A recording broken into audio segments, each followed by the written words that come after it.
বন্ধুরা, তোমরা সবাই কেমন আছো? ভালো আছো তো? আজকে আবার চলে এসেছি নতুন একটা রেসিপি নিয়ে। এর আগে তোমাদের দেখিয়েছিলাম পার্শ্বের সাথে সর্ষে, কেমন বন্ধুত্ব। আজকে দেখাবো সর্ষে আর পাবদা সাথে কেমন বন্ধুত্ব।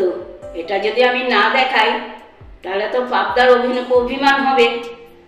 তাই আজকে আমি সর্ষের সাথে পাবদার বন্ধুত্বটা দেখিয়ে দেব। বানিয়ে ফেলবো সর্ষে পাবদা।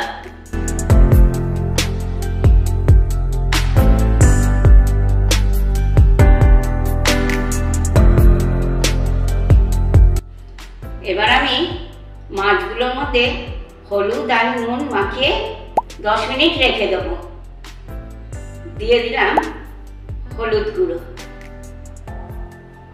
একটু নুন।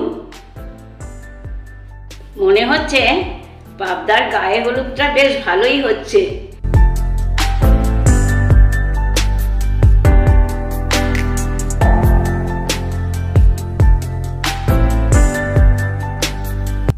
মাছগুলোকে আমি 10 মিনিট হলুদ নুন মাখিয়ে রেখে দিলাম। এবার চলো যাওয়া যাক আমার হেসেলে। কড়া আমি বসিয়ে দিয়েছি, কড়া গরমও হয়ে গিয়েছে। এবার আমি কড়াতে একটু সর্ষের তেল দিয়ে নেব। যেই মাছগুলোতে গায়ে হলুদ হয়েছিল সেই মাছগুলোকে এবার আমি হালকা করে ভেজে নেব।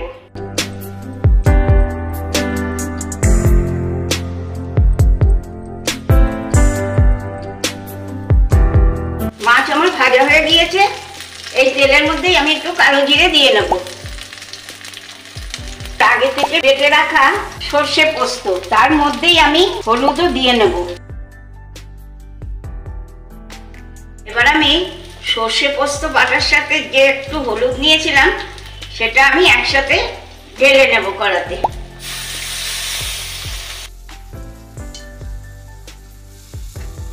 দিয়ে নেব পরিমাণ মতো নুন।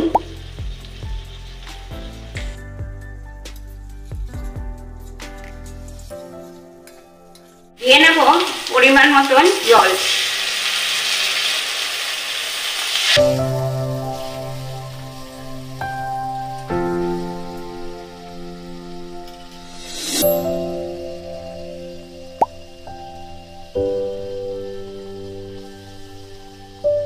মাছটা আমার হয়ে এসেছে প্রায়। আমি এর মধ্যে খানিকটা কাঁচা সর্ষের তেল দিয়ে নেব। মাছ আমার হয়েই এসছে। এবার আমি ধনেপাতা কুচিটাও এর ওপর দিয়ে ছড়িয়ে দেবো।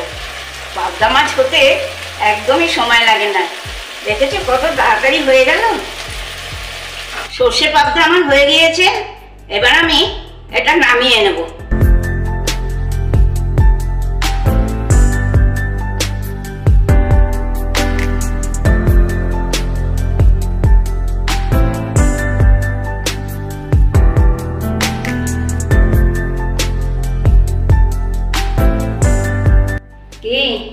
কেমন বানিয়ে ফেললাম সর্ষে পাবদা। আমার ভিডিওটা যদি তোমাদের ভালো লেগে থাকে তাহলে ফেসবুক, ইউটিউবে লাইক, কমেন্ট, শেয়ার হবে তো? মনে আছে নিশ্চয়ই মুখার্জিস কিচেন। তোমাদের অনেক অনেক কমেন্ট পেয়ে আমার খুব ভালো লাগছে। এইভাবেই আমাকে তোমরা উৎসাহিত করো, আর আমিও তোমাদের নতুন নতুন রান্না উপহার দেব। তাহলে আজকে আসি, টাটা, বাই বাই। তোমরা ভালো থেকো, সুস্থ থেকো। আবার আসবো নতুন কোনো রেসিপি নিয়ে।